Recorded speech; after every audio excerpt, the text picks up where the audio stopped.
मेरा नाम मुफ्ती मोहम्मद अकबर कासमी है। ये जो घायल हमारे पीछे हैं, ये एक मस्जिद के इमाम साहब हैं। जैसा कि गांव के लोगों ने मुझे सूचित किया कि इस तरह का मामला हुआ है कि हमारे इमाम साहब को 10-12 लोगों ने पीटा है और उनके साथ जो है मतलब उनको मारने की पूरी कोशिश की गई है।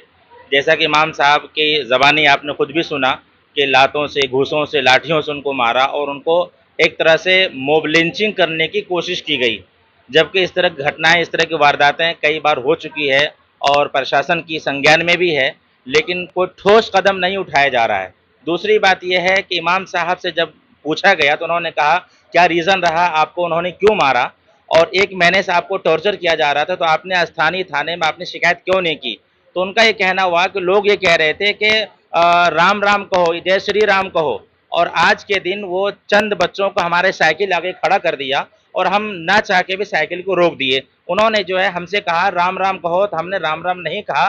तो गोया कि एक साजिश के तहत में उनका ये एक प्री प्लान था कि उनसे कहेंगे वो नहीं कहेंगे, इसमें हम उनको मार पिटाई करेंगे। तो इसी बीच में 10-12 लोगों ने उनको मारना पीटना शुरू किया। तकरीबन इमाम साहब के ज़बानी के 1.5 घंटे तक वो मारते रहे। ऐसे तैसे जान बचा के वो बाहर निकले। फिर उसके बाद पुलिस ने आकर के मामले को संज्ञान में लिया और उनको आके मलखान सिंह में एडमिट कराया। दूसरी बात यह है कि इमाम साहब ने बताया कि 1 महीने से उनको टारगेट किया जा रहा था और बार बार कहा जा रहा था कि कटुआ को मारो, मुल्ला को मारो, मुसलमानों को मारो। भाई ये क्या चीज़ है? सरकार या गवर्नमेंट या प्रशासन इस पर मजबूत एक्शन क्यों नहीं ले रही है? गाहे बगाहे महीने में 2 महीने में अभी मतलब अलीगढ़ में 4 मुस्लिम नौजवानों को मोब लिंचिंग करने की कोशिश की गई, उनको मारने की कोशिश की गई। ये मामला आपके संज्ञान में है।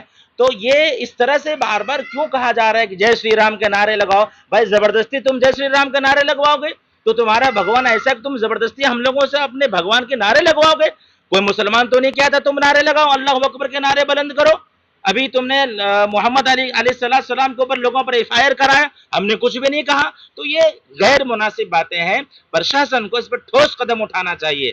दूसरी बात अहम यह है कि वहां तहरीर दी गई तो स्थानीय पुलिस ने यह कहा कि चलो मामला रफा दफा करो, तुम्हें भी चोट लगी है और उन्हें भी चोट लगी है। जब एक तरफ एक आदमी हो और दूसरी तरफ 10 या 12 आदमी हो तो साफ जाहिर होता है कि सामने वाले को चोट नहीं लगी है, वो दिफा में लगी होगी। अब दूसरे को जब मार रहे होंगे तो उनकी वजह से उनको चोट लगी होगी।